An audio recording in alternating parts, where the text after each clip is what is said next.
Assalamualaikum warahmatullahi wabarakatuh teman-teman online semua. Gimana kabarnya hari ini teman-teman? Semoga semuanya selalu dalam keadaan sehat walafiat, selalu bahagia, selalu dilimpahkan rezeki, rahmat, serta berkah dari Allah Subhanahu wa Ta'ala ya.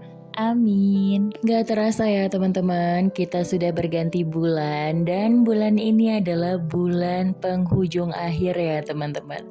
Alhamdulillah gak berasa ya teman-teman, waktu tuh cepat banget berakhir, perasaan baru kemarin gitu kan, baru bulan Januari, sekarang sudah sampai di bulan Desember lagi. Nah, karena sudah berganti bulan, ini waktunya aku untuk bikin budgeting bulan Desember 2023. Sebelum membuat budgeting bulan Desember, ini aku mau catat dulu evaluasi di budgeting bulan November ya teman-teman.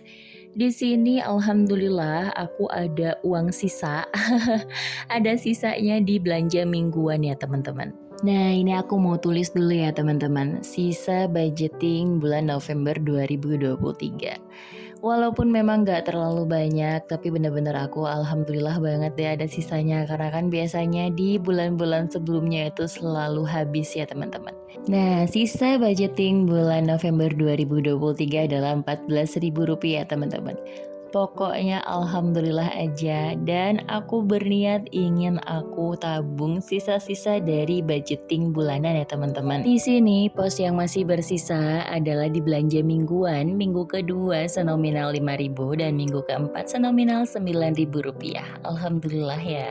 Nah, ini aku sudah mengeluarkan sisa uang budgeting November ya teman-teman.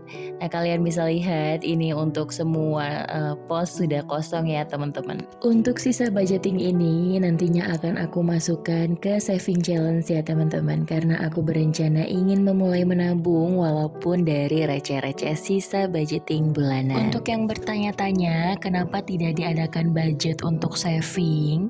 Jawabannya adalah saat ini memang aku masih fokus untuk mencukupi kebutuhanku dulu ya teman-teman. Nanti ketika memang ada uang lebih, insya Allah ada rezeki lagi, baru akan aku ada budgetkan untuk saving ya teman-teman. Sebelumnya aku mau disclaimer, di sini aku bukan financial planner, di sini juga aku bukan yang tahu menahu tentang keuangan gitu, tapi di sini adalah aku hanya bermaksud untuk nge-share gimana sih cara aku untuk mengatur keuangan rumah tangga. Dan satu lagi ya teman-teman, di sini aku nggak ada maksud untuk pamer atau ria. Di sini aku benar-benar full, aku hanya ingin nge-share pengalaman aku aja membuat budgeting bulanan keuangan rumah tangga aku. Dan mohon maaf ya teman-teman, kalau dalam pembuatan budgeting bulanan ini masih banyak sekali kekurangannya, masih tidak sesuai ekspektasi kalian. Tapi inilah cara aku ya teman-teman. Seperti ini reportnya, seperti ini cara aku, seperti ini penulisannya teman-teman. Kalau ada yang mau kasih aku masukan atau saran, boleh banget ya di kolom komentar teman-teman. Nah, lanjut ya teman-teman. Di sini aku mau nulis dulu pertama-tama kondisi. Kondisi di sini aku sudah menikah dan aku memiliki 2 anak teman-teman. Anakku yang pertama sudah sekolah, berarti itu tandanya aku punya pengeluaran rutin atau kewajiban untuk membayar SPP sekolah anakku yang pertama. Setelah kondisi, di sini aku mau tulis juga atau masukin juga penghasilan atau pemasukan keuangan ya teman-teman. Di sini yang memiliki penghasilan rutin bulanan hanya Pak suami ya. Jadi di sini aku masukin angkanya di Pak suami saja di angka 7.500.000. Untuk penghasilan istri atau penghasilan aku sendiri di sini tidak tetap ya teman-teman, karena kan aku jualan dan jualannya pun sistem PO.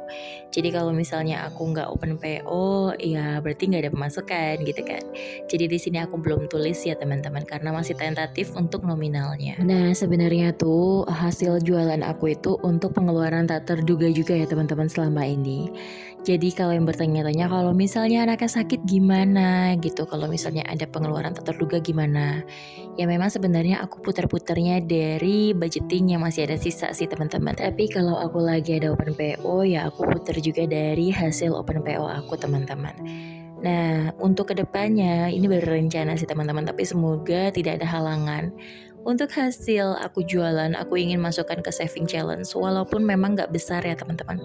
Biasanya rata-rata hanya di angka 200 sampai 400 ribu rupiah. Oke, kita lanjut ya teman-teman. Di sini aku mau masukkan juga kewajiban.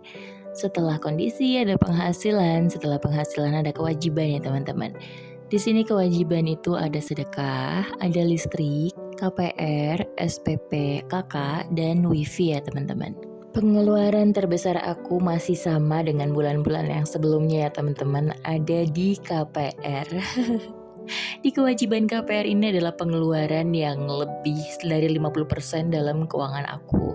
Tapi nggak apa-apa, insya Allah semoga Allah mudahkan rezeki aku, Allah dikasih aku rezeki yang lancar, yang berlimpah gitu biar aku tetap bisa bayar dan menyelesaikan KPR aku.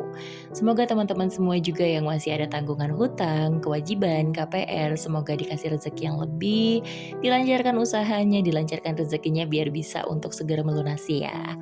Amin. Nah, di sini total untuk pengeluaran kewajiban aku ada di angka Rp5.210.000 ya teman-teman. Setelah kewajiban ini aku mau membuat kebutuhan ya teman-teman. Kebutuhan ini adalah termasuk belanja bulanan, belanja mingguan, gas, galon, susu anak, pampers, arisan, dan kontrol rumah sakit. Nah, untuk yang bertanya-tanya, budget kontrol rumah sakit itu untuk apa, Kak? Sebenarnya di sini nggak selamanya sih, maksudnya ya hanya untuk jangka waktu 1 tahun aja dan ini sudah masuk di bulan ke-9. Jadi aku sedang pengobatan rutin TBC kelenjar ya teman-teman. Nah, ini sudah masuk ke bulan 9. Setelah nanti selesai kontrol rumah sakit, maksudnya setelah selesai aku pengobatan TBC kelenjar dan hasilnya insya Allah baik, aku sudah tidak kontrol. Rencananya budget kontrol ini akan aku masukkan ke budget yang lain atau akan aku masukkan juga ke saving challenge ya teman-teman. Oke, lanjut teman-teman. Di sini aku mulai masukin angka-angkanya nih. Nah, untuk belanja bulanan di sini aku budgetin Rp400.000 dan di sini cukup nggak cukup, pokoknya harus cukup ya teman-teman. Kemarin ada yang komen katanya cukup, memang cukup katanya Rp400.000 untuk belanja bulanan. Alhamdulillah ya bunda, selama ini aku cukup, malah kadang suka lebih gitu kan. Gimana sih mensiasatinya? Yang pertama, aku mencatat apa saja kebutuhan yang memang benar-benar pokok gitu ya teman-teman. Maksud aku kayak sabun, terus perbumbuan atau bahan makanan yang pokok kayak beras, telur atau lauk yang memang sengaja aku stok untuk 1 bulan. Nah, di luar dari kebutuhan yang memang benar-benar pokok itu nggak aku beli gitu kan. Dan kedua, aku mensiasati untuk beli kebutuhan pokok atau belanja bulanan ini di agen sembako yang memang harganya memiliki selisih lumayan ya daripada di pasar swalayan atau di supermarket. Ya, di sinilah ya teman-teman, aku harus memutar otak gimana caranya 400.000 itu cukup untuk semuanya. Tapi alhamdulillah selama ini selalu cukup. Oke, next teman-teman, di sini untuk belanja mingguan sudah aku tulis 600.000 ya dibagi 4. Kemudian untuk gas belum berubah, harganya masih di 115.000, untuk galon 100.000, susu anak 400.000, pampers 100.000, arisan 100.000, kontrol rumah sakit 400.000 dan lain-lain 80.000. Untuk total kebutuhan di sini nominalnya 2.290.000 dan jika digabungkan untuk pengeluaran dan pemasukan ini balance ya teman-teman di angka Rp7.500.000. Nah, setelah selesai membuat catatannya, sekarang aku mau masukin uangnya ke dalam dompet pintar sesuai dengan pos-pos yang sudah aku tulis ya teman-teman. Di sini aku pakai dompet pintar, harganya murah meriah ya teman-teman. Nanti linknya akan aku taruh di description box. Oh ya teman-teman, aku lebih sukanya keuangan ini aku atur secara cash ya, maksudnya nggak ada di ATM. Tapi sebenarnya sesuai dengan kenyamanan pilihan kalian saja, kalian suka cashless atau sukanya cash seperti aku. Kenapa aku pilihnya cash? Karena memudahkan aku yang memang notabene males banget keluar kalau udah sampai rumah ya teman-teman. Jadi tuh kalau misalnya ke ATM di sini agak sulit, harus naik kendaraan karena lumayan agak jauh ya teman-teman. Makanya kalau misalnya memang untuk kebutuhan itu benar-benar aku langsung ambil setelah ditransfer sama Pak suami dan aku tempatkan cash di dompet pintar ini. Oh ya teman-teman, kemarin juga ada yang nanya, Bun memang cukup belanja mingguan itu 150.000 per minggu untuk 4 orang katanya kan. Dan jawaban aku adalah alhamdulillah cukup. Pokoknya semua itu dicukup-cukupin ya teman-teman, sesuai dengan budget yang sudah aku tulis. Kalau misalnya kita kira-kira kurang, ya pokoknya apa yang harus dipres gitu. Pokoknya benar-benar harus putar otak gimana caranya budget segitu cukup untuk 1 minggu. Sebelum aku menerapkan budgeting, sebelum aku menerapkan meal plan dan food prep, jujur ya teman-teman, aku tuh sempet berpikir emang bisa ya uang segini tuh hidup untuk 1 bulan gitu, cukup gitu kan, gak minus. Karena selama ini sebelum aku menerapkan budgeting dalam meal plan itu, aku selalu minus teman-teman, dan aku merasa gak yakin dengan budgeting ini gitu kan. Aku gak yakin nih 150.000 cukup untuk 1 minggu.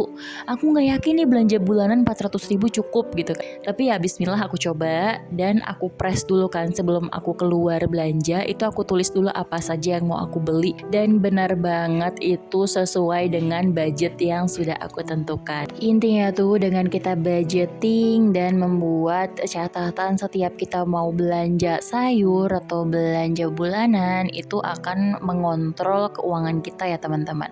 Karena beda ya kalau misalnya kita belanja bawa uang 400.000 atau 500.000 tapi kita nggak bawa catatan, pasti yang diambil tuh yang kurang kita butuhkan gitu ya. Bukan nggak dibutuhkan, mungkin dibutuhkan tapi bukan menjadi kebutuhan utama gitu. Itu biasanya kalau misalnya aku ke swalayan atau supermarket gitu ngajak Pak suami, budget aku cuma 500.000 nih, udah aku tagin dari rumah kan, dan catatan aku udah aku bawa. Tapi ternyata pas sampai kasir itu overload banget. Jadi pas suami itu suka ngambil semua yang dia mau ambil, padahal bukan jadi kebutuhan. Bukan aku pelit atau perhitungan ya teman-teman, dan bukan berarti aku gak ingin beli barang yang aku butuhkan, bukan kebutuhan utama. Tapi memang untuk saat ini kita sekeluarga itu harus benar-benar bisa hidup hemat dulu lah sampai keuangan kita stabil dan tidak punya cicilan lain. Oke teman-teman semua, terima kasih ya yang sudah nonton dari awal sampai akhir. Budgeting bulan Desember sudah selesai, alhamdulillah.